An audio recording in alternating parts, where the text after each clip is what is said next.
इशारों की भाषा कोई संकेत देकर समझाना ही सांकेतिक भाषा कहलाता है। जैसे मैं ये करूं तो आप क्या कहेंगे कि इसका मतलब एक है। अगर मैं इसी इशारे को मैं ऐसे कर दूं तो इसका मतलब क्या हो जाएगा कि भाई चुप रहे, ठीक है ना। अगर इसी को मैं ऐसे कर दूं तो मैं कहूंगा कि तुम। यानी कि इशारा किसी भी माध्यम से हो सकता है, सोच समझ कर करना भाई। अभी कलयुग है, ठीक है ना, तो अभी इशारा वाली भाषा बहुत ज्यादा चल रही है। अंग्रेजी कोई बोली है या भाषा है, हम कैसे डिसाइड करेंगे, क्योंकि बोलियां और भाषा दो शब्द दे रखा है। शेखावटी एक भाषा है या फिर बोली है, तो अपन कहेंगे शेखावटी एक बोली है, हम कहेंगे गोडवाड़ी एक बोली है। तो फिर भाषा और बोली में डिफरेंट क्या है उसके बारे में अपन बात करेंगे। प्यारे विद्यार्थियों, आप सभी स्वस्थ होंगे, मस्त होंगे। राजस्थान कला संस्कृति वाला टॉपिक चल रहे हैं अपने, और इसी कड़ी में एक आज मैं महत्वपूर्ण टॉपिक आपके बीच में लेकर आया हूं, जो आपके सिलेक्शन को निर्धारित करता है कि इस टॉपिक के बाद आपका सिलेक्शन हो सकता है या नहीं हो सकता है।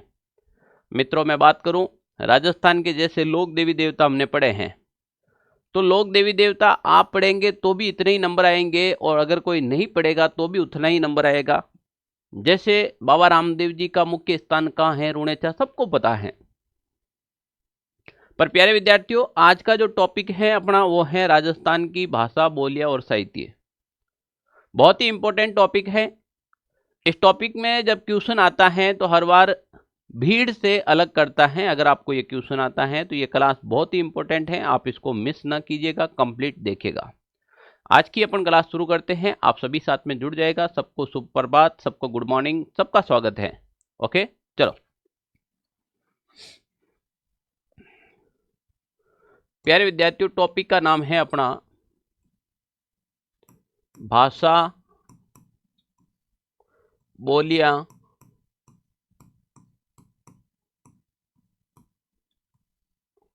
और साहित्य। क्या ये तीनों शब्द एक ही हैं या फिर ये तीनों टॉपिक अलग अलग हैं। टॉपिक का नाम हो गया अपने भाषा, बोलियां और साहित्य, यानी कि भाषा, बोलियां और साहित्य, ये वाला टॉपिक है अपना। क्या ये टॉपिक तीनों एक ही है या फिर अलग अलग हैं।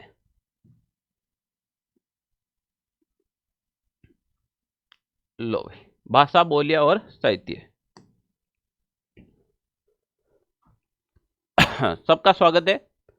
आप में से कोई मुझे बताएगा कि भाषा और बोलियां एक ही है क्या, भाषा और बोली एक ही है क्या, और साहित्य क्या है। फिर यहां से तीन शब्द निकल कर आए हैं आपके बीच में। एक शब्द आया है भाषा, एक शब्द आई है बोली, एक शब्द आया है साहित्य।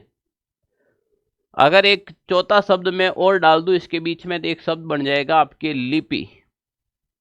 तो ये क्या चारों शब्द एक ही हैं, क्या इस टॉपिक में ऐसे ही पढ़ेंगे या फिर अलग अलग तरीके से पढ़ा जाता है, पूरा कॉन्सेप्ट क्लियर करेंगे। आप राजस्थान सेगमेंट की कोई भी तैयारी करो, कोई भी तैयारी करो, भाषा साहित्य इससे बाहर जाने वाला नहीं है। चलो, सबसे पहले मैं बात करूं आपके सामने, तो देखे भाई भाषा क्या होती है। अपन बात करें यहां पर भाषा।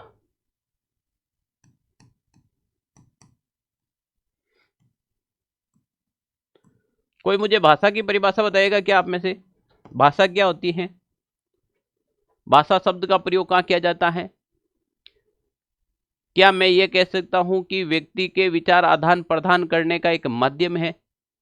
जैसे मैं यहाँ खड़ा खड़ा बोलकर अगर आपको पढ़ा रहा हूं, समझा रहा हूं, तो मैं किसके माध्यम से समझा रहा हूं, मैं भाषा के माध्यम से समझा रहा हूं।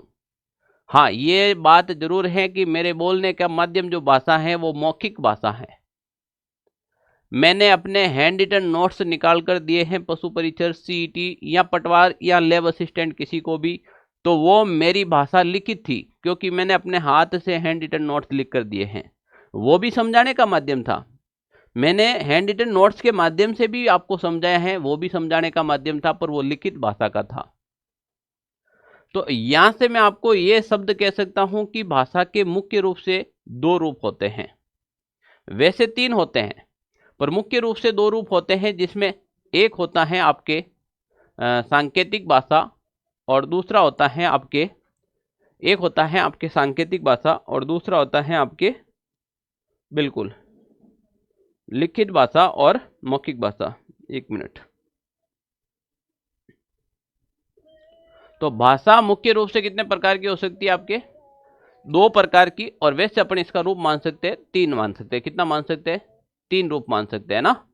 तो प्यारे विद्यार्थियों मैं यहाँ पर कह सकता हूं कि व्यक्ति के विचार आदान प्रदान करने का एक माध्यम है, वो क्या है आपके? भाषा है। व्यक्ति के विचार आदान प्रदान करने का एक माध्यम क्या है? भाषा। व्यक्ति के विचार आदान प्रदान करने का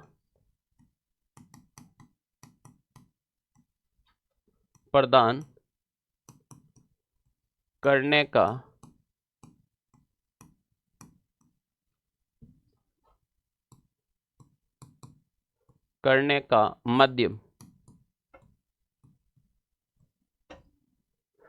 क्या है भाई? भाषा है। भाषा मुख्य रूप से 2 प्रकार की होती है, और वैसे अपन 3 प्रकार मान सकते हैं। भाषा मुख्य रूप से कितने प्रकार की होती है? तो देखो भाई, भाषा मुख्य रूप से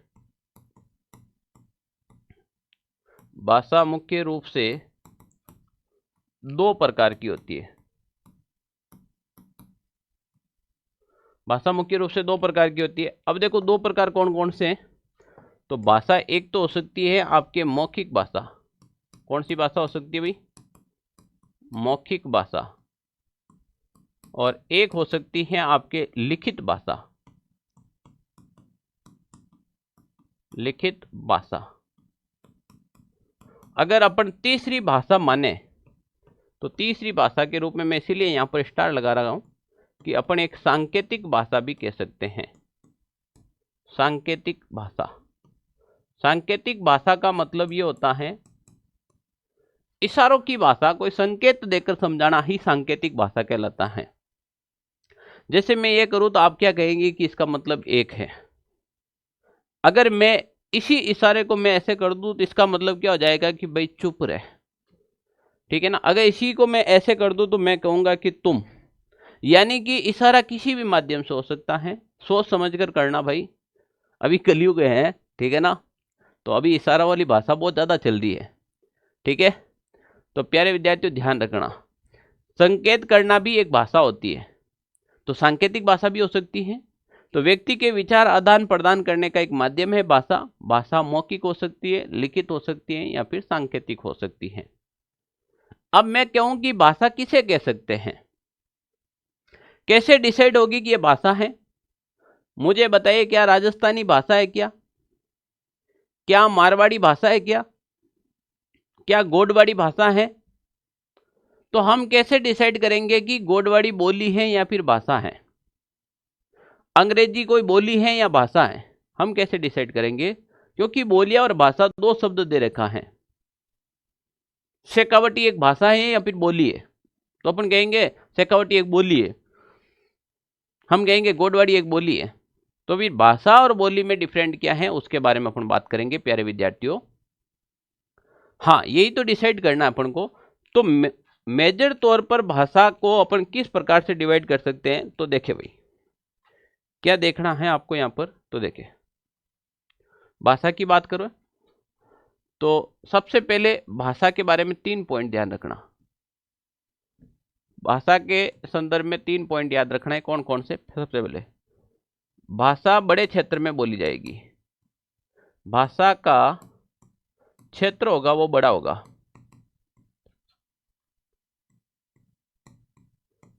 यानी कि मैं लिख लिया भाषा का क्षेत्र बड़ा है। भाषा बड़े क्षेत्र में बोली जाती है। कैसे क्षेत्र में बोली जाती है? भाषा एक बड़े क्षेत्र में बोली जाती है। मुकेश जी कहते हैं कि किसी क्षेत्र विशेष में बोली जाने वाली भाषा को बोली कहा जाता है। विशेष क्षेत्र का मतलब यही है कि कोई विशेष क्षेत्र, मान लीजिए मारवाड़ क्षेत्र एक विशेष क्षेत्र है और यहाँ पर बोली जाती है तो वो बोली कहलाती है। पर काफ़ी ऐसे स्थान हैं, जैसे राजस्थान से तो बहुत छोटा है, जोधपुर से थोड़ा बहुत बड़ा सिक्किम है। अब सिक्किम भी एक विशेष क्षेत्र है, वहाँ पर बोली जाती है, पर वो भाषा है न कि बोली है। भाषा और बोली का मेजर डिफरेंस समझाता हूँ मैं आपको, क्या होगा यहाँ पर। तो सबसे पहले भाषा का क्षेत्र बड़ा है, बड़े क्षेत्र में भाषा बोली जाएगी। उसके बाद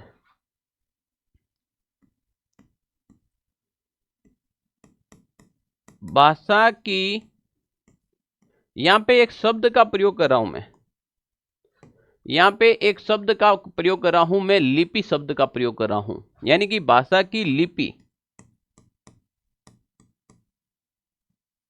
यहां पे देखो एक शब्द का प्रयोग किया मैंने, भाषा की लिपि अनिवार्य है। भाषा वह होगी जिसकी लिपि होगी। अब लिपि क्या होती है, यहां पर एक नया शब्द आ गया। लिपि की परिभाषा बताएगा आप में से कोई मुझे, लिपि क्या होती है? भाषा लिखने के नियम को लिपि कहा जाता है। भाषा लिखने के नियम को क्या कहते हैं? लिपि कहते हैं। जैसे मैं यहां पर एक शब्द लिख रहा हूं, मैंने एक शब्द लिखा मकल। अब ये वर्ण तो सभी सही लिख रखे हैं, पर क्या ये शब्द शुद्ध लिख रखा है क्या? इसमें व्याकरणिक अशुद्धियां हैं, ये व्याकरण तौर पर शुद्ध नहीं है।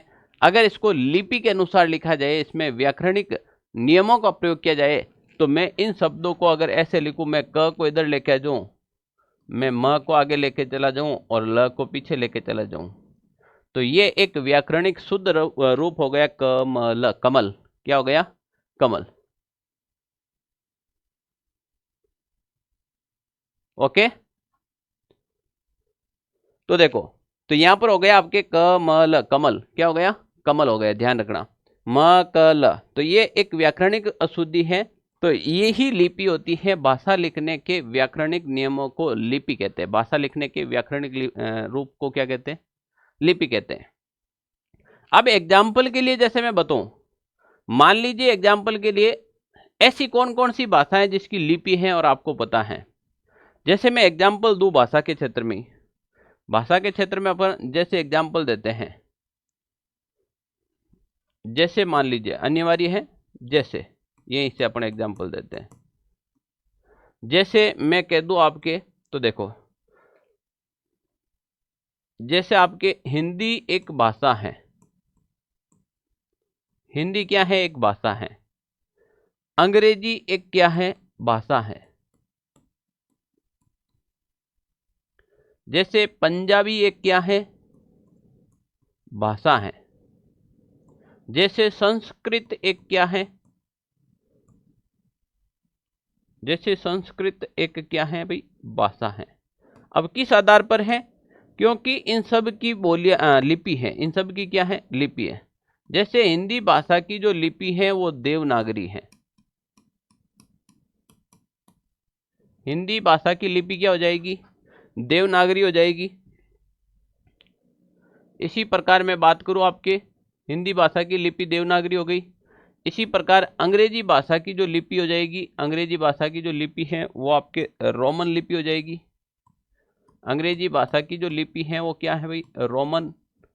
जैसे पंजाबी भाषा की लिपि है गुरुमुखी। जैसे संस्कृत भाषा की भी लिपि है आपके देवनागरी। तो बताओ इनकी लिपि है या नहीं है? सबकी लिपि है, तो ये सभी भाषा है, इसीलिए सभी क्या है? भाषा है। आई बात समझ में? इसीलिए सभी क्या बन गई है भाई? भाषा बन गई है। ओके, चलो यहां तक समझ में आ रही है आप सबको? तो यहां पर आपकी हिंदी भाषा हो गई, अंग्रेजी भाषा हो गई, पंजाबी भाषा हो गई, संस्कृत भाषा हो गई। तो मुझे बताइए, क्या राजस्थानी भाषा है क्या? क्या राजस्थानी भाषा है क्या? और अगर राजस्थानी भाषा है तो उसकी कोई न कोई लिपि होगी। अगर राजस्थानी भाषा है तो उसकी फिर कोई न कोई लिपि होगी। मुझे बताओ राजस्थानी भाषा है या नहीं है? हरप्रीत कौर कह रही है कि नहीं है, राधा कह रही है नहीं है, पूजा सोलंकी कह रही है, पूजा सियाग कह रही है नहीं है। बताओ भाई, मैक्सिमम आप लोगों का उत्तर आ रहा है नहीं है, और राजस्थानी बोली है। क्या बात है! तो यही तो मैं बताने आया हूं। हाँ जी जनाब, मैं आपको इसीलिए पढ़ाने आया हूं। देखिए, राजस्थानी एक भाषा है। राजस्थानी एक क्या है? भाषा है। मैं यहां पर आपके नोट लगा के लिखता हूं। ये तो है ही है, यहां पर मैं नोट लगा के लिखता हूं। नोट क्या है भाई? राजस्थानी राजस्थानी भाषा है, राजस्थानी भाषा है। राजस्थानी भाषा है क्योंकि राजस्थानी भाषा की जो लिपि है, राजस्थानी भाषा की लिपि, राजस्थानी भाषा की लिपि आपको पता है? राजस्थानी भाषा की लिपि क्या है भाई? राजस्थानी भाषा की लिपि है मुंडिया लिपि। इस मुंडिया लिपि को कहा जाता है महाजनी लिपि, महाजन लिपि। और इसी महाजन लिपि को कहा जाता है बनिया वणी लिपि। चाहे तो इसे मुंडिया लिपि के हो, चाहे इसे महाजन लिपि के हो, चाहे इसे बनियावणी लिपि के हो, एक ही बात है। अब आप अगर मार्केट में जाएंगे, अगर मार्केट में कोई भी प्रकार का सामान खरीदने आप गए हैं, कोई भी वस्तु लेने गए हैं, तो अगर कोई अच्छा व्यापारी होगा वो आज भी महाजनी लिपि में आपका काम करेगा। आप पढ़े लिखे लोगों को पता ही नहीं चलेगा। कैसे? आप कोई सामान लेने गए, सामान लेने के बाद जो दुकानदार होता है ना, वो बिल बनाता है महाजनी भाषा में। जैसे वो इस प्रकार से लिखता है, आपने देखा कभी ऐसे? ये महाजनी लिपि है। कौन सी लिपि है? ये महाजनी लिपि है। अब आप लोगों को महाजनी लिपि तो आती नहीं, फिर आप कहेंगे हाँ ठीक ही है, आपने लगाया हिसाब तो बढ़िया है, आप क्या गलत थोड़ी जोड़ेंगे? गलत को नहीं जोड़े थके हम, समझ में को नहीं आवे, लिखी उड़ी कहीं है। यही तो राजस्थानी लिपि है, यही महाजनी लिपि है। अब देखो यहां से एक बार सवाल आया, कितना प्यारा सवाल आया। बादशाह अकबर के दरबार में रहता था टोडरमल। कौन सा मल रहता था? टोडरमल। बादशाह अकबर के दरबार में रहता था टोडरमल, और टोडरमल ने महाजनी या फिर मुंडिया लिपि का आविष्कार किया था। इस मुंडिया लिपि का जो आविष्कार है, किसका? ये जो मुंडिया लिपि है ना आपके सामने, ये मुंडिया लिपि है। इस मुंडिया लिपि का जो आविष्कार है, इस मुंडिया लिपि का आविष्कार करने वाला था आपके टोडरमल, बादशाह टोडरमल। ये नाम तो सुने होगा आपने। इसका जो जनक है, मुंडिया लिपि का जनक, इस मुंडिया लिपि का जो जनक है, आविष्कार करने वाला है, वो था बादशाह टोडरमल। अब टोडरमल अकबर के दरबार में रहता था। तो आपने कक्षा 3, 2, 5 या हम जब बचपन में पढ़ते थे, हमें कोई क्वेश्चन नहीं आता था, हमें कोई प्रश्न का उत्तर नहीं आता था, तो हम उसका उत्तर लिखना अनिवार्य था। फिर अपन इतनी घटिया राइटिंग में लिखते, इतनी घटिया राइटिंग में लिखते, इतनी घटिया राइटिंग में लिखते कि वो गुरुजी को क्या, अपन को खुद को ही समझ में नहीं आए। ऐसे अक्षरों को टेढ़ा मेढ़ा मोड़ मोड़ के लिखते कि बस गुरुजी को लिखना, गुरुजी को ये पता होना चाहिए कि उत्तर लिखा है बच्चे ने कुछ, पर यह समझ में नहीं आना चाहिए लिखा क्या। बादशाह टोडरमल ने भी यहां पर यही दिमाग लगाया है। बादशाह टोडरमल कोई भी शब्द लिखता ना, तो वो उसको मोड़ देता। मोड़ देने का मतलब, जैसे इन्होंने ये लिखा ना ऐसे, ये ऐसे लिखने के बाद इसको ऐसे मोड़ दिया, जैसे ऐसे लिखने के बाद इसको ऐसे मोड़ दिया, तो ये क्या करता? शब्दों को मोड़ देता। तो ये भाषा हर किसी को समझ में नहीं आती, और ये भाषा समझाने के लिए, पढ़ाने के लिए बादशाह टोडरमल को बुलाते थे। टोडरमल कहते हैं कि मेरे द्वारा लिखी गई भाषा हर कोई नहीं समझे, केवल मेरे मारवाड़ी भाई बहन, मेरे राजस्थानी भाई बहन ही पढ़ सकते हैं। भाई आदमी तो होशियार था, क्योंकि ये मारवाड़ी था। मारवाड़ी आदमी कहीं पे भी निकाल कर देने वाला नहीं है। तो मुंडिया लिपि का आविष्कार है बादशाह टोडरमल ने किया था। और यहां से ये सवाल आया था, अच्छे अच्छे लोगों को नहीं आ रहा था, अच्छे अच्छे लोगों को पता नहीं था कि मुंडिया लिपि का आविष्कार किसने किया था? टोडरमल ने किया था। आई बात समझ में? जो आप महाजनी लिपि कह रहे हो वही मुंडिया लिपि है, ठीक है ना? जो महाजनी लिपि कह रहे हो वही तो मुंडिया लिपि है, सही है ना? पूजा सिया घस रही है, तो भाई बात तो सही है, मारवाड़ी है हम, मारवाड़ी लोग ऐसे ठगाते तो नहीं है, ठीक है ना? हम पहले कपड़ा लाते हैं, फिर उसकी पैंट सिलाते हैं, फिर पैंट को दबा के पहनते हैं। अब पैंट की आयु कंप्लीट हो गई, फिर उसको काट के चड्डा बना देते हैं, फिर उस चड्डे को पहनते हैं कम से कम साल 1.5 साल, फिर उसकी वैलिडिटी खत्म हो जाती है, तो फिर उसको काट कर हम थैली बना देते हैं, फिर उस थैली को बाजार में काम लेते हैं साल भर, फिर उस थैली की वैलिडिटी खत्म हो जाती है, तो फिर अपन क्या करते हैं, उस थैली का घर में पोछा बनाते हैं, फिर वो पोछा भी खत्म हो जाता है तो फिर भी फेंकते नहीं है, फिर अपन फेंकते नहीं है, फिर क्या करते हैं, घर में कहीं कहीं पे जो गड्ढे होते हैं ना, पाइपन हाइपन गड्ढे, उसमें उसका डाटा बनाते हैं ठूंसने के लिए। यानी कि देख लीजिएगा, एक टाइम का इन्वेस्ट है वो हमारी 3 पीढ़ी काम लेती है। फिर अंत के अंदर कहीं के घर के अंदर कहीं दीवार में खड्डा हो, कहीं पाइप को रोकना, कहीं पे डाटा लगाना हो, कहीं पे पानी लीकेज हो रहा हो, वहां पे उसको शामिल करके अंदर ठूंस देते हैं। फिर उसकी आत्मा बाहर निकलती है कपड़े की, तब कंपनी वाले के पैसे वसूल होते हैं हमारे। यही तो मारवाड़ी का राज है, ये मारवाड़ियों का ही राज है भाई। तो बताओ भाषा समझ में आई कि नहीं? भाषा आप लोगों को समझ में आई है तो एक बार थम कीजिएगा कि सर हमें भाषा समझ में आ गई है। भाषा क्या होती है? भाषा क्या होती है, मैं यहाँ से लेके चलूँ आपको।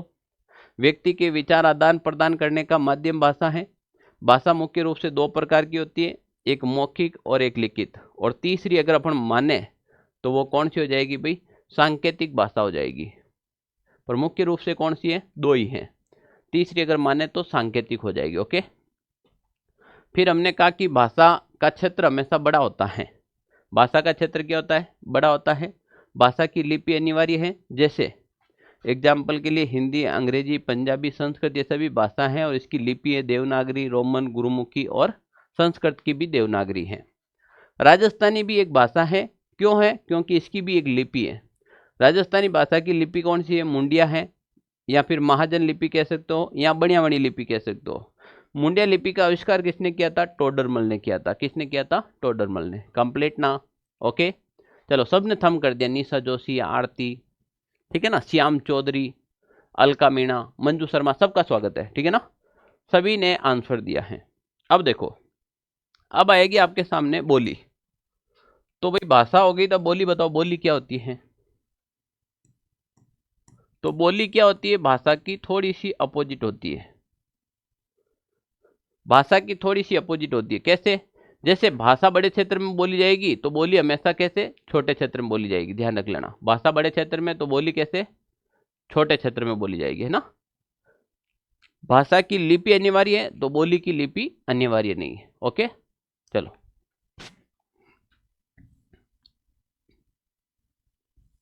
लो भाई, बोली,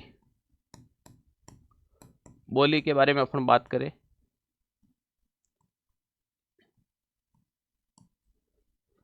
तो बोली समझना भाई, बोली सीमित क्षेत्र या फिर छोटे क्षेत्र में बोली जाती है। तो अपनी देसी भाषा में लिख दूं, हमेशा नोट्स बनाओ देसी भाषा में बनाओ। बोली छोटे क्षेत्र में बोली जाती है।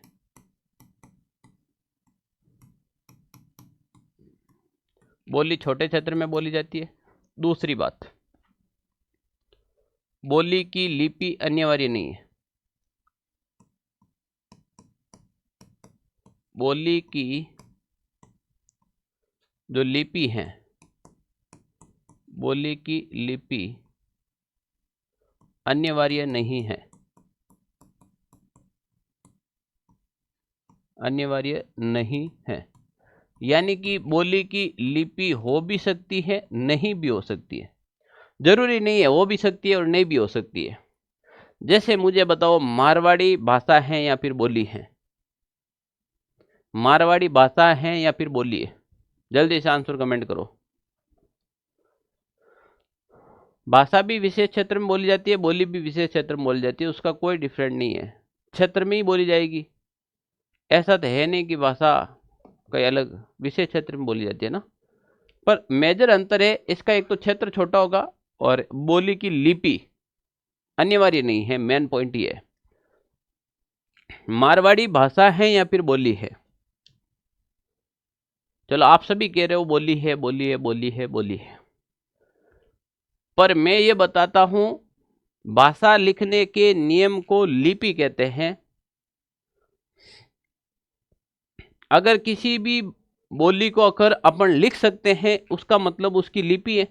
समझना है इस बात को थोड़ी गहराई से। अगर किसी भी बोली को हम लिख सकते हैं इसका मतलब उसकी लिपि है। जैसे हमारे मारवाड़ी भाषा में कालू राम को कहते हैं कालू, कलसा, कालू भाई, कालू काका, कालू डॉन, ब्लैक ब्यूटी, कुछ भी कह दो, ये मारवाड़ी शब्दों का उच्चारण है। क्या हम कालू काका नहीं लिख सकते? क्या लिख सकते हैं कि नहीं लिख सकते हैं? चलो देसी मारवाड़ी में अपन कहते हैं कालियो, क्या हम नहीं लिख सकते? क्या कालियो? बताओ लिख सकते हैं कि नहीं लिख सकते? हमारे यहाँ पर स, जैसे मारवाड़ में स शब्दों का प्रयोग किया जाता है। किसी का नाम रमेश है तो अपन मारवाड़ी में कहेंगे रमसा, राक्षा, मनसा, कलसा। ए सा शब्द लगाते ना, ये मारवाड़ी तो है।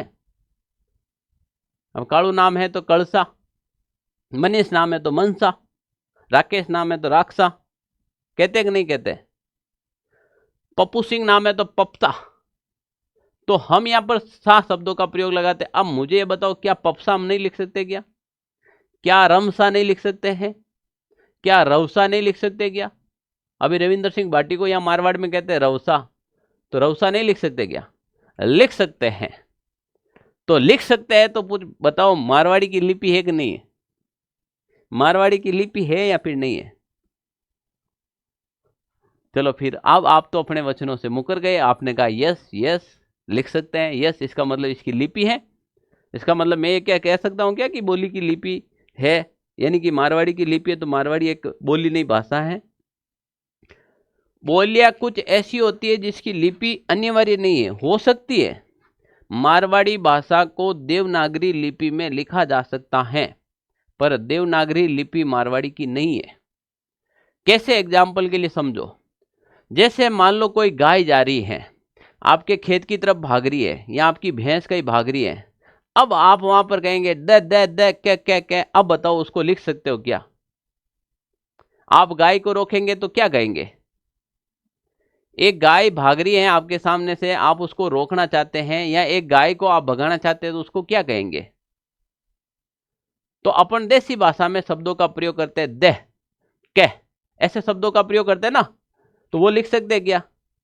क्या आप गाय को ऐसे कहेंगे, हाय सोनिया इधर आ जाओ, ओए ओए वाइट ब्यूटी, गाय वाइट होती है ना, वाइट ब्यूटी थोड़ा सा साइड में हो जाओ, हमारे इधर गाय, मेरी गाड़ी आ रही है, ऐसे कहेंगे क्या?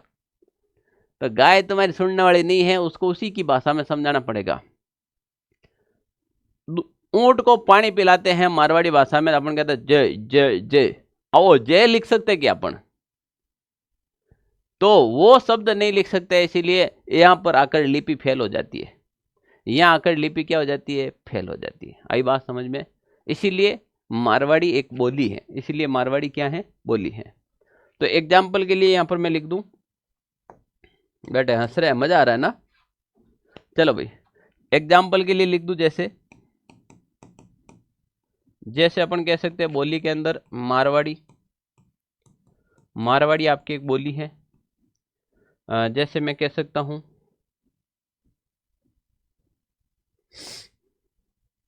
मेवाड़ी, मेवाड़ी आपकी क्या है? बोली है। जैसे मैं कह सकता हूं गोडवाड़ी, गोडवाड़ी आपकी क्या है? बोली है। जैसे मैं कह सकता हूं शेखावटी, शेखावाटी आपकी एक बोली है। जैसे मैं कह सकता हूं ढूंढाड़ी, ढूंढाड़ी भी आपके क्या है? बोली है। जैसे मैं कह सकता हूं आपके हाड़ोती, तो हाड़ोती भी आपके क्या है? एक बोली हो जाएगी। हाड़ोती भी आपके क्या हो जाएगी? बोली। तो भाई इनकी लिपि हो भी सकती है, नहीं भी हो सकती है, जरूरी नहीं है। ओके, चलो यहां तक समझ में आ गया? बोलियां क्या होती है समझ में आ गया ना? साथ साथ में नोट्स बना लेना। अगला पॉइंट आता है आपका साहित्य या फिर लिपि। लिपि की मैं बात करूं यहां पर, तो लिपि की सीधी परिभाषा है, क्या परिभाषा है भाई? भाषा लिखने के भाषा लिखने के नियम को, भाषा लिखने के नियम को लिपि कहा जाता है। भाषा लिखने के नियम को लिपि कहते हैं। ओके, एग्जाम्पल के लिए देऊं मैं, जैसे लिपि के एग्जाम्पल कौन कौन से, जैसे हम बात करें, देवनागरी आपके क्या है, लिपि है। जैसे गुरुमुखी आपके क्या है, आपके लिपि है। जैसे रोमन आपके क्या है, लिपि है। तो ये लिपि है, भाषा लिखने के नियम ही है। ये सारी की सारी क्या है आपके, ये गुरुमुखी आपके क्या है, रोमन आपके क्या है, लिपि है। ठीक है ना भाई। देवनागरी, आप कभी भी एलडीसी का फॉर्म लगाएंगे, राजस्थान सरकार अगर फॉर्म निकालते हैं और उसमें सीधा शब्दों में विशेष रूप से लिखा आएगा कि आपको देवनागरी लिपि का ज्ञान होना चाहिए। वहां पे हिंदी भाषा नहीं लिखेंगे, वहां लिखेंगे कि आपको देवनागरी लिपि का ज्ञान होना चाहिए।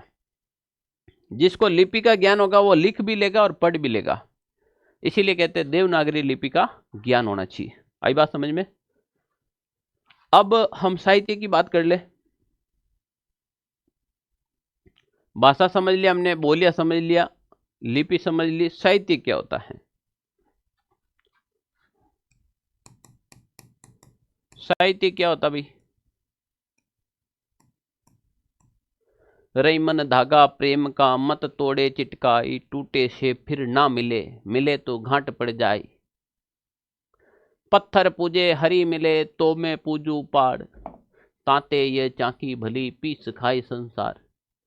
क्या मन से आ रहे क्या ये सारी की सारी चीजें लिखी हुई है, तभी हम पढ़ रहे हैं।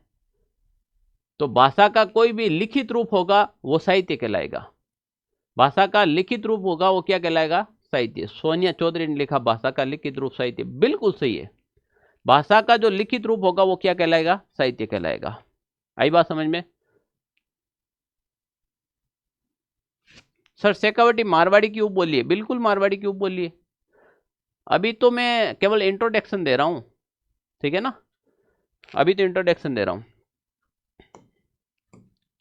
भाषा का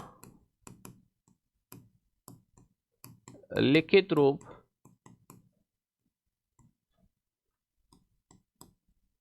साहित्य कहलाता है।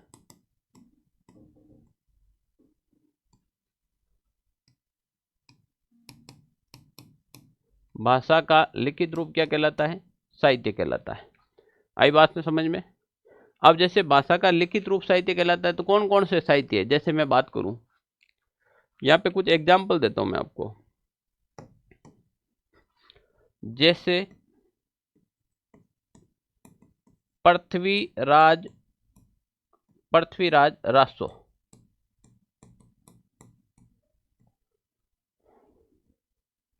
जैसे मुनहोत नैणसी री ख्यात, जैसे राजिया रा सोरठा, जैसे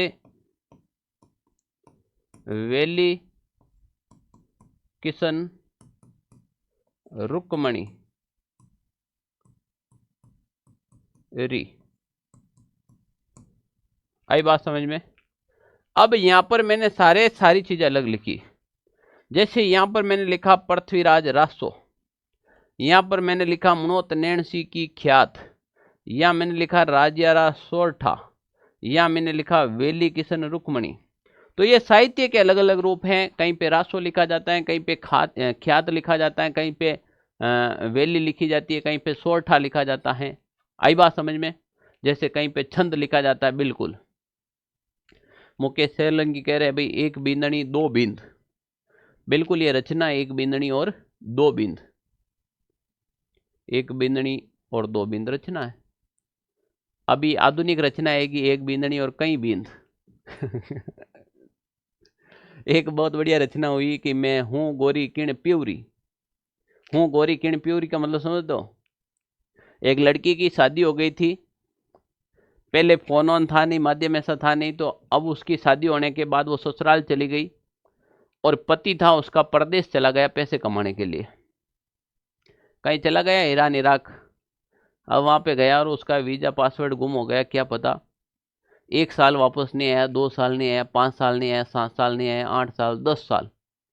अब बड़ी जवानी के अंदर घर पे बींदनी बैठी है, ठालो बुलो गटी ईरान इराक में बैठो, जन गांव वाला लोग इकट्ठा रिया कि भाई ये लड़की के साथ अन्याय हो रहा है, इसकी ज़िंदगी बर्बाद हो रही है। तो बोला कि सारे संदेश भेज दिए, खत भेज दिए, अभी तक पति नहीं आया, कोई भी उसका समाचार नहीं मिल रहा है। इसका मतलब पति शायद मर गया होगा, तभी समाचार नहीं आ रहे हैं, पहले ऐसे ही मान लेते। तो गांव वालों ने कहा भाई करे क्या, तो करे क्या कि भाई इस लड़की के साथ अन्याय नहीं होना चाहिए, इसीलिए क्या कर दो, इसका देवर विवाह कर दो, यानी कि पति के छोटे भाई के साथ इसका विवाह कर दो। तो गांव वालों ने मिलकर उस महिला का विवाह उसके छोटे पति के छोटे भाई देवर के साथ कर दिया था। देवर विवाह होता है समाज में, कर दिया था देवर विवाह।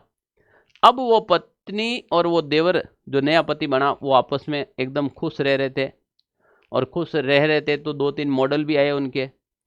मॉडल का मतलब गोलड़, गोलड़ कहते हैं ना, बच्चा बच्ची को कहते हैं गोलड़ गोलड़ी। अब वो 10-15 साल बाद वापस वो पति लौट के आया अपने गांव, और गांव के अंदर आया और देखा अपनी सामने पत्नी खड़ी तो बड़ा प्रसन्न हुआ, और मन में सोचा कि 15 साल बाद आया हूं तो मेरी पत्नी भी मुझे देखकर बड़ी खुश होगी। खुश तो क्यों नहीं है, जनाब पति था। अब पति पत्नी एक दूसरे को देखकर बड़े प्रसन्न हुए थे, पर पास में 2-3 गोलड़ खड़े थे। गोलड़ का मतलब टाबरिया खड़ा था। तब वो पति कहता है कि वो तो ठीक है, पर ये 1-2-3 ये क्या है, ये किनके है भाई ओ। तब उन्होंने कहा मुझे पता नहीं ये किनके। पति ने कहा तुझे पता नहीं तो फिर किसको पता है, ये 2-3 किसके है। तब कहा कि ये गांव वालों को पूछो, मुझे पता नहीं है। तो पति ने गांव वालों को इकट्ठा किया, सारे पंच पंचायत इकट्ठी हुई और पति बीच में खड़ा, पत्नी भी इधर से खड़ी हुई और इधर उसका देवर खड़ा हुआ। अब उस महिला से पूछा गया कि ये बच्चे किनके हैं 3। तब महिला ने कहा मैं नहीं बताऊंगी, अब गांव वाले बताएंगे। तो महिला गांव वालों से कहती है कि हे गांव वालों, इधर मेरा पति खड़ा है, इधर मेरा देवर खड़ा है, बताओ मैं हूं गोरी किण प्यूरी। प्यू मेरा इधर भी खड़ा है, प्यू मेरा इधर भी खड़ा है पिया, और मैं बीच में खड़ी हूं। अब तुम ही बताओ मैं हूं गोरी किण प्यूरी। आपने ही मेरी शादी मेरे देवर के साथ करवाई थी, और आपने कहा ये मर चुका है, ये तो डाकी जिंदा है अभी। तब गांव वालों ने कहा डाकी तू वापस चला जा जैसा आया, जिंदगी बर्बाद मत कर, टाबरारी और इन्हीं लुगैरी है, 10 सालों तो बर्बाद कर रखी है ना, आयो है फालतू चलती फिरती जिंदगी रे में। तब कहता है कि वो पति आया जैसे वापस चला जाता है। बहुत प्यारी प्यारी रचनाएं हैं मारवाड़ी साहित्य के अंदर, जब रचनाएं पढ़ेंगे तो मजा आएगा ना। बताओ मजा आया कि नहीं आया इस रचना में। हूँ गोरी किण प्यूरी, पोलिया में कुतिया बेई, टाबरारी बाता, हुकारो दोसा, मंजली रात, बोल भारमली, बागा भारमली, ठीक है ना, एक बींदनी 2 बींद, बहुत सारी रचनाएं हैं, बढ़िया बढ़िया रचना है ना। चलो भाई, तो हमने यहाँ पर मेजर तौर पर हमने जो जो चीजें पढ़ी हैं वो आपको समझ में आ गई होगी। हमने भाषा साहित्य टॉपिक शुरू किया था, भाषा के बारे में पढ़ा, हमने बोलियों के बारे में पढ़ा, साहित्य के बारे में पढ़ा, और एक एक्स्ट्रा पढ़ा वो लिपि के बारे में पढ़ा। किसके बारे में पढ़ा, लिपि के बारे में। अब प्यारे विद्यार्थियों, आपके सिलेबस में है राजस्थानी भाषा। आपके सिलेबस में क्या है, राजस्थानी भाषा। दूसरी भाषाओं से आपको कोई भी मतलब नहीं है। चलो हेडिंग लगा दूं यहां पर,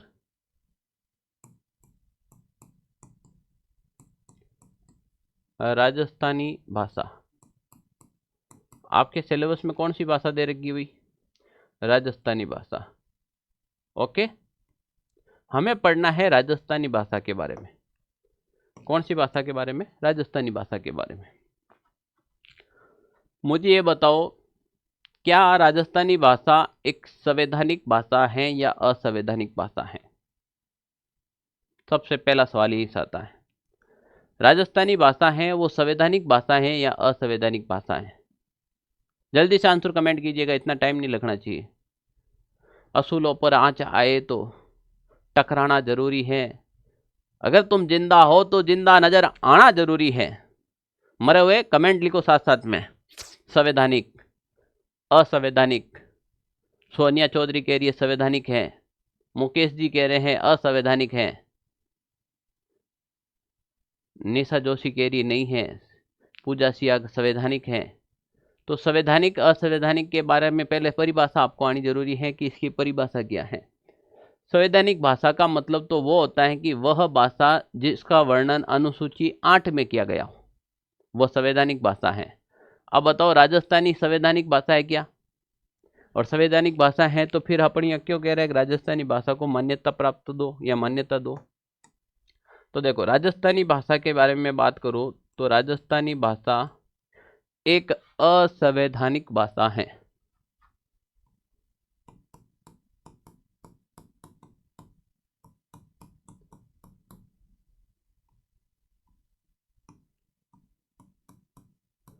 राजस्थानी कैसी भाषा है भाई?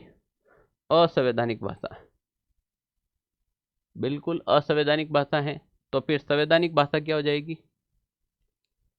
संवैधानिक भाषा क्या हो जाएगी भाई? ओके, तो संवैधानिक भाषा क्या हो जाएगी? यहां पर लिख लेता हूं।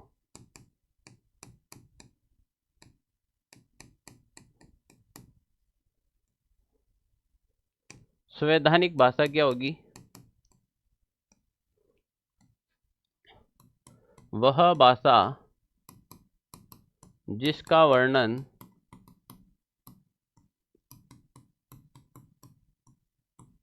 अनुसूची, वह भाषा जिसका वर्णन अनुसूची 8 में किया गया हो।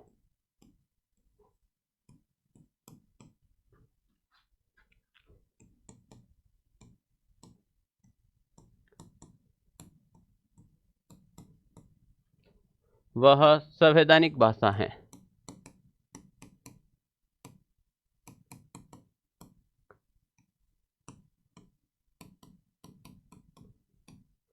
ठीक है ना? और अनुसूची 8 के अंदर अपने राजस्थानी भाषा का वर्णन नहीं मिलता है, इसीलिए राजस्थानी भाषा क्या हो जाएगी? एक असंवैधानिक भाषा हो जाएगी। राजस्थानी भाषा को इसीलिए कौन सी भाषा कहा गया है? असंवैधानिक भाषा। तो ऐसी कोई भाषा है जिसका वर्णन अनुसूची 8 में किया गया है? तो बिल्कुल मैं बात करूं, वर्तमान के अंदर 22 भाषा है।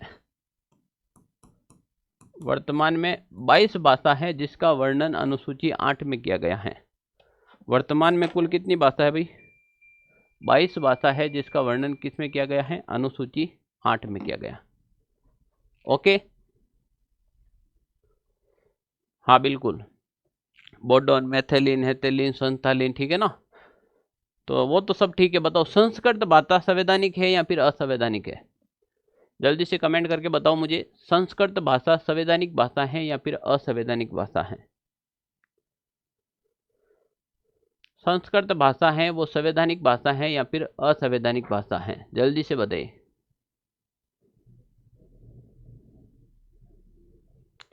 बिल्कुल संवैधानिक भाषा है, महेंद्र सोलंकी, बिल्कुल। संस्कृत भाषा एक संवैधानिक भाषा है। कैसी भाषा भी? संवैधानिक भाषा। पर आपके सिलेबस में दे रखा है राजस्थानी भाषा, तो हम राजस्थानी भाषा के बारे में पढ़ेंगे। राजस्थानी एक असंवैधानिक भाषा है, संवैधानिक भाषा की परिभाषा ये है। ओके, अब मुझे ये बताओ, राजस्थानी भाषा के बारे में अगर अपन और डिस्कस करें, क्या राजस्थानी भाषा को हम और किस किस नाम से जान सकते हैं? चलो राजस्थान के बारे में आ ही गए तो 2-3 शब्द और जान लेते हैं। मुझे ये बताओ, राजस्थान की राजभाषा क्या है?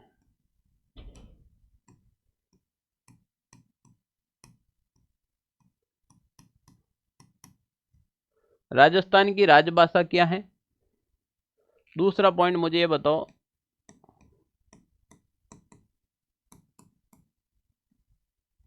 राजस्थान की मातृभाषा क्या है? राजस्थान की राजभाषा क्या है, और दूसरा पॉइंट ये बताओ राजस्थान की मातृभाषा क्या है, बताओ।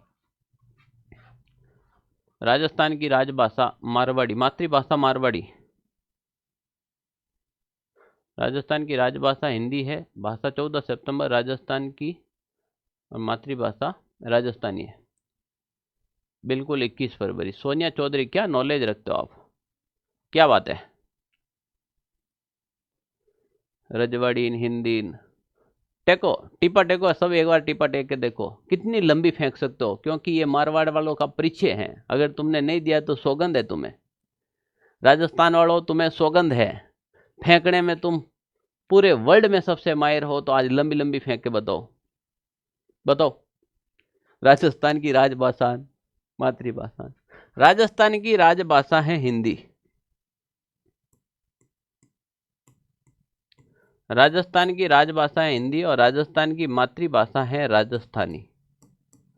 बैठक है मारवाड़ी। राजस्थान की राजभाषा तो हिंदी और राजस्थान की मातृभाषा है राजस्थानी। क्या है? राजस्थानी। यहां पे एक शब्द समझना, ये कौन सी भाषा लिखा हमने? राजभाषा हिंदी है। तो मुझे ये बताओ राजभाषा का मतलब क्या होता है? राजभाषा का मतलब क्या होता है? राजभाषा हिंदी है पर राजभाषा का मतलब क्या होता है? राजभाषा वह भाषा होती है जिसमें सभी प्रशासनिक कार्य किए जाते हैं। प्रशासनिक कार्य का मतलब सरकारी काम। यह कागदार काम जिस भाषा में होता है, आप जैसे थाने में रिपोर्ट लिखाने चाहो तो आप हिंदी में लिखानी पड़ेगी। इंग्लिश आपको आए या ना आए, हिंदी में तो लिखनी पड़ेगी। अगर हिंदी में लिखे थानेदार को लेनी पड़ेगी, भले थानेदार प्योर इंग्लिश का पढ़ा हुआ क्यों नहीं हो। हिंदी भाषा, इसीलिए आपको पता है हाईकोर्ट के अंदर इंग्लिश भाषा चलती है, फिर भी एक हिंदी ट्रांसलेशन के लिए बिठाया जाता है, क्योंकि हिंदी हमारी राजभाषा है। हिंदी हमारी क्या है? राजभाषा। तो मैं यहां पर लिख सकता हूं प्रशासनिक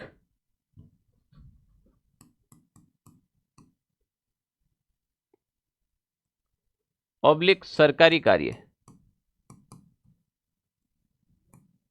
प्रशासनिक ऑब्लिक सरकारी कार्य जिस भाषा में किया जाता है वो राजभाषा होती है। और अभी अपनी राजभाषा है हिंदी। जैसे आपका पेपर आएगा ना तो हिंदी भाषा में आएगा, राजस्थानी भाषा में नहीं आएगा। और सोचो जिस दिन राजस्थानी भाषा में पेपर आ गया उस दिन क्या होगा? सोचो जिस दिन राजस्थानी भाषा में आपका पेपर आ गया उस दिन क्या होगा? सब के सब फेल ठोकी जोंगे। सर क्या मजा ले रहे हो? रीट L1 के अंदर 2022 के अंदर मात्र और मात्र 5-7 सवाल दिए थे राजस्थानी भाषा के अंदर। तोते उड़ गए सबके। पढ़ने को नहीं आवे राजस्थानी भाषा, समझ में को नहीं आवे। आई बात समझ में? और अपन मांग कर रहे हैं कि हमें राजस्थानी भाषा को संवैधानिक दर्जा दो। सुन लियो मेरी बात ध्यान से, अगर राजस्थानी भाषा को संवैधानिक दर्जा मिलते ही आपका पूरा काम राजस्थानी भाषा में होगा। पर अपनी राजस्थानी भाषा की नींव कमजोर है, हमें खुद को राजस्थानी भाषा नहीं आवे। पर इसका फायदा है, राजस्थानी भाषा को संवैधानिक दर्जा देना फायदा है। क्यों फायदा है? देखो, मान लीजिए अभी कहीं थाने में रिपोर्ट लिखते हैं तो वो अपन किस भाषा में लिखते हैं? हिंदी भाषा में लिखते हैं। कौन सी भाषा में लिखते हैं? हिंदी भाषा में लिखते हैं। तब घर में कोई झगड़ा हो जाता है, कोई पारिवारिक काम हो जाता है, तो घर के पुरुष सदस्य जिसमें सबसे पढ़ा लिखा हो उसको थाने में भेजते कि भाई तुम रिपोर्ट लिखाओ अपने हिसाब से। क्योंकि वहां पर जब रिपोर्ट लिखाते तो ऐसे बोला जाता है कि भाई रात्रि समय में हमला हो गया था, प्राणघात हमला हुआ था, जान से मारने के उद्देश्य से हमला किया था, धारदार हथियारों के साथ वार किया था, जानलेवा हमला था, ऐसे शब्दों का प्रयोग करना पड़ता है। अपनी मम्मी ना हो को नहीं, प्राणघात ऐसे शब्द मम्मी को आवे को नहीं। और जिस दिन राजस्थानी भाषा को संवैधानिक दर्जा मिल गया उस दिन मम्मी कहेगी तुम सब बैठो रिपोर्ट मैं लिखा के आऊंगी। थाने बोलनी को नहीं आवे, थाने का ही ध्यान पड़े। अब मम्मी थानेदार के पास जाएगी और सीधी भाषा में बोलेगी अटनू आया न अटनू, दो बड़ियान मारा बाल पकड़ लिया, दो मारा डूग मेल दिया। अब थानेदार को लिखना पड़ेगा इसके बाल पकड़ लिए थे, बाल खींच लिए थे, दो डूग मेल दिए थे मारे के अंदर। तो ऐसे है कि ऐसा लिखेगा मारे में दो डूग मेले, और पूछ भी लेगा डुग कैसे थे, हनुमान बेनीवाल होगा तो बोलेगा प्रेमली डुग मेले थे, कैसे डुग मेले थे। हम बताओ कितना मजा आएगा। थानेदार खुद डापा चूक हो जाएगा, मम्मी की रिपोर्ट सबसे तगड़ी लिखी जाएगी, सबसे तगड़ी लिखी जाएगी मम्मी की रिपोर्ट, ठीक है ना। मारो ओयनो पकड़ लियो, अटनू मारो घाघरियो पकड़ लियो सा, अटनू इनी माँ आएगी, इनी बहन आएगी, नणंदा मिलन मारे माते बैठ गई, यहाँ मर गई, यहाँ कर गई। ए लो भाई थानेदार, मजा आ गया रिपोर्ट लिखाने का। थानेदार कहेगा भाई अब धाराएं अब लगेगी, सही शुद्ध रूप से लिखा। अब थानेदार के पास धाराएं कम पड़ गई। धाराएं क्यों? ओयना पकड़ने की धारा अलग है, घाघरा पकड़ने की धारा अलग है। ओयना घाघरा में डिफरेंट है, बाढ़ पकड़ने की धारा अलग है, डुग लगाने की धारा अलग है। तब गांव में मजा आएगा कि आहा अब लिखी गई रिपोर्ट।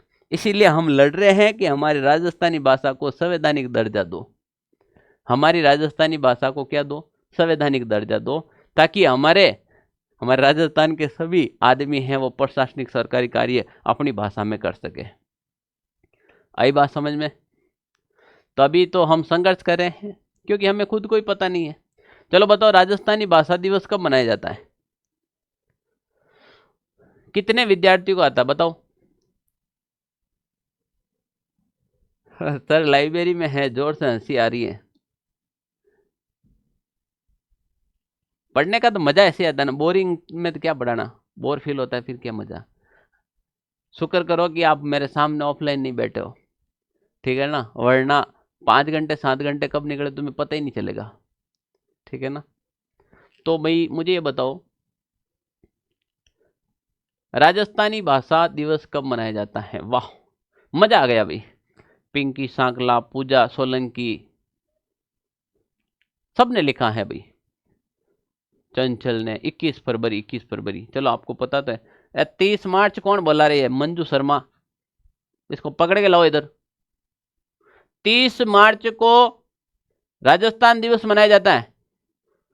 राजस्थान दिवस अलग है, राजस्थानी भाषा दिवस अलग है। सॉरी बोल, 21 फरवरी लिखो वापस। 30 मार्च को राजस्थान दिवस मनाया जाता है बेटा, और 21 फरवरी को राजस्थानी भाषा दिवस मनाया जाता है। ओके चलो 21 फरवरी है ना, तो यहां पर चलो एक पॉइंट लिख दे देते हैं। राजस्थानी भाषा दिवस मनाया जाता है भाई 21 फरवरी को।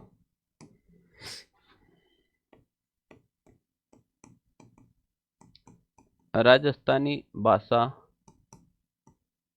दिवस 21 फरवरी। राजस्थानी भाषा दिवस कब मनाया जाता है? 21 फरवरी को। तो अभी अपनी मातृभाषा है राजस्थानी में, और मातृभाषा किसे कहते हैं? मातृभाषा उस भाषा को कहा जाता है जो मां द्वारा बोली जाती है। वह भाषा जो मां द्वारा बोली जाती है। किसके द्वारा भाई? मां द्वारा बोली जाती है। और आपकी मां कितनी प्यारी बोलती है वो आपकी स्माइल खुद बता रही है। सुबह टाइम पे नहीं उठो तो मां कितनी प्यारी बोलती है ना? आंखें कितने प्यार से उठाती है आपको, कामड़ी लेकर आती है। 2-4 सुबह सुबह आंख नहीं खुलो उससे पहले गाड़ी आती है। अपनी माँ कितनी प्यारी बोलती है, आपकी हंसी बता रही है, ठीक है ना। जो हंस रहे हैं कमेंट के अंदर, उस सबको पता है कि उसकी माँ कैसे बोलती है, और ज्यादा चिंता करने की आवश्यकता नहीं है। जैसे तुम्हारी माँ बोलती है ना, वैसी मेरी भी माँ बोलती है। राजस्थान में माँ का प्यार नहीं मिले तो क्या मतलब है, ठीक है ना। चलो सर पूरी जीके आप ही पढ़ाओ ना। तो मैं जीके तो पूरी पढ़ाता हूँ, मैं राजस्थान जीके भी पढ़ाता हूँ, मैं इंडिया जीके भी पढ़ाता हूँ, वर्ल्ड जीके भी पढ़ाता हूँ, पर टाइम का थोड़ा इश्यू रहता है। एक सब्जेक्ट तो अपन कंप्लीट करें, फिर दूसरा और देखेंगे ना। चलो चलो भाई, अब आओ वापस।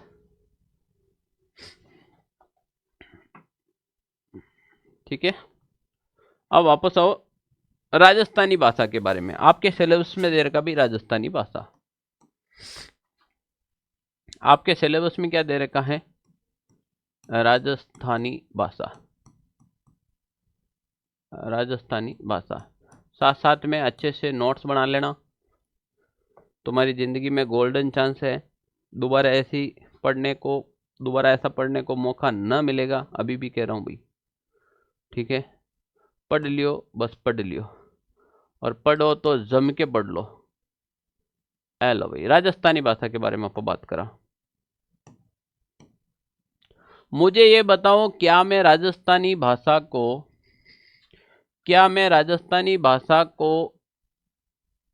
देसी भाषा कह सकता हूं क्या?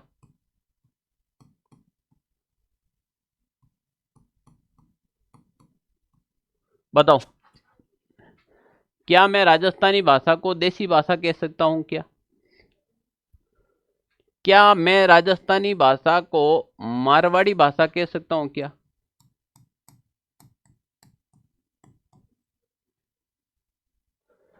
क्या मैं राजस्थानी भाषा को मरु भाषा कह सकता हूं क्या?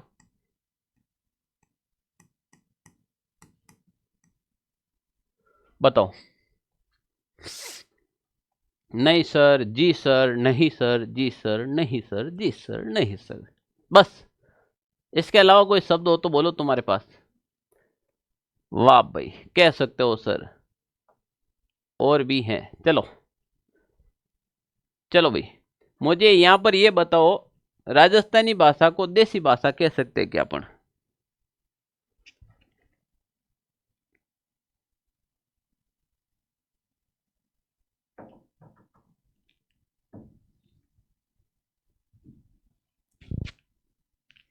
आज तो मजा आ गया सर, क्या बात है, मजा आया?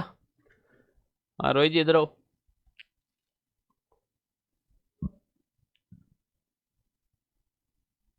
बिल्कुल बिल्कुल, चलो अब मैं आपके सॉल्यूशन पे आता हूँ।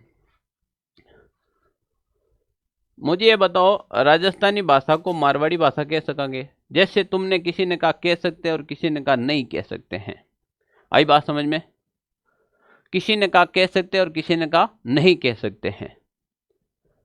ये आप लोगों के द्वारा, यानी कि आप विद्वान हो और आपने एक तर्क दिया है कि देसी भाषा कह सकते हैं पर मारवाड़ी भाषा नहीं कह सकते, जैसे।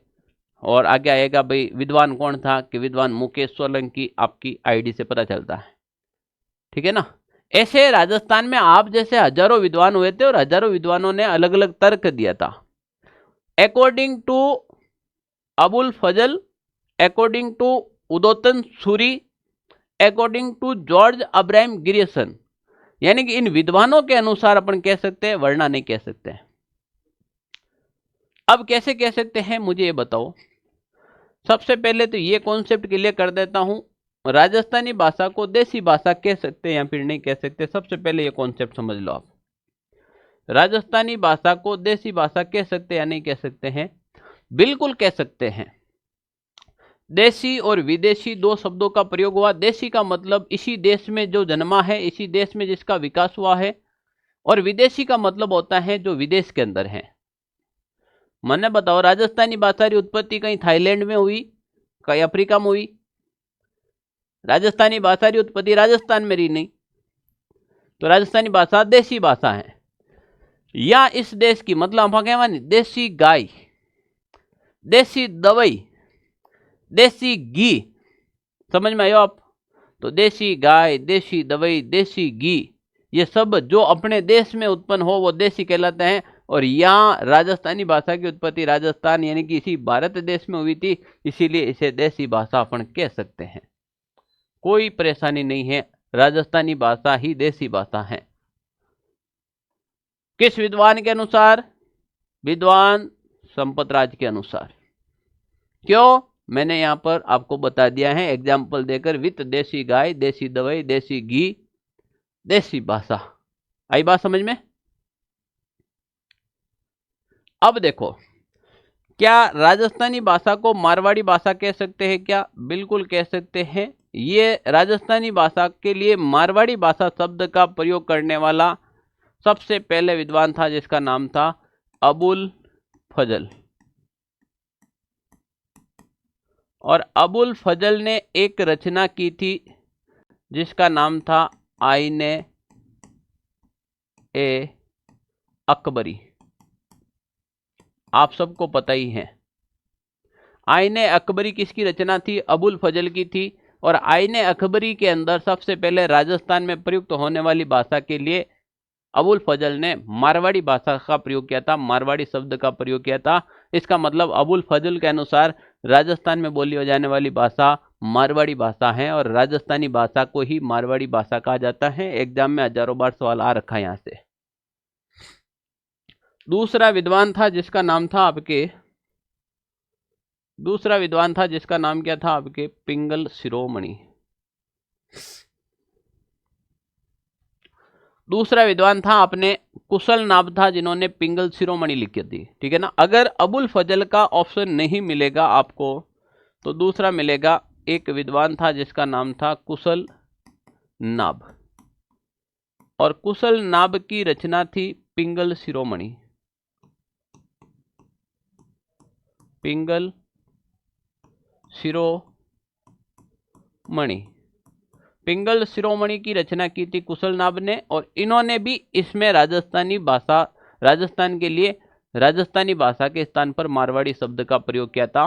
तो इन दो विद्वानों के अनुसार राजस्थानी भाषा ही क्या भाषा है भाई? मारवाड़ी भाषा है। कौन सी भाषा है? मारवाड़ी भाषा है। समझ में आया क्या? समझ में आया क्या? आया है तो मुझे थम करके बताइए। समझ में आया हो तो थम करके बताइए। समझ में आ गया है तो थम करके जरूर बताइए।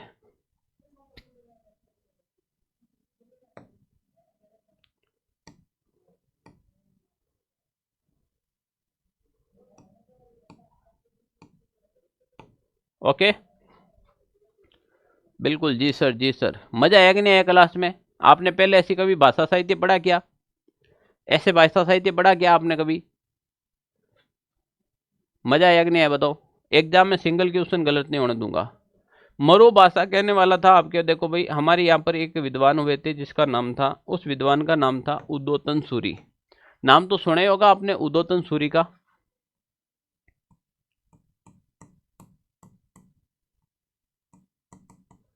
उदोतन सूरी। अब जो ये उदोतन सूरी विद्वान हुए थे, इन्होंने एक प्रसिद्ध रचना की थी, उसका नाम था क्वलेमाला। अगर आपको पता हो तो, कुवलयमाला, कुवलयमाला की रचना किसने की थी? कुवलयमाला की रचना की थी उदोतन सूरी ने। यहां से सवाल आ रखा था।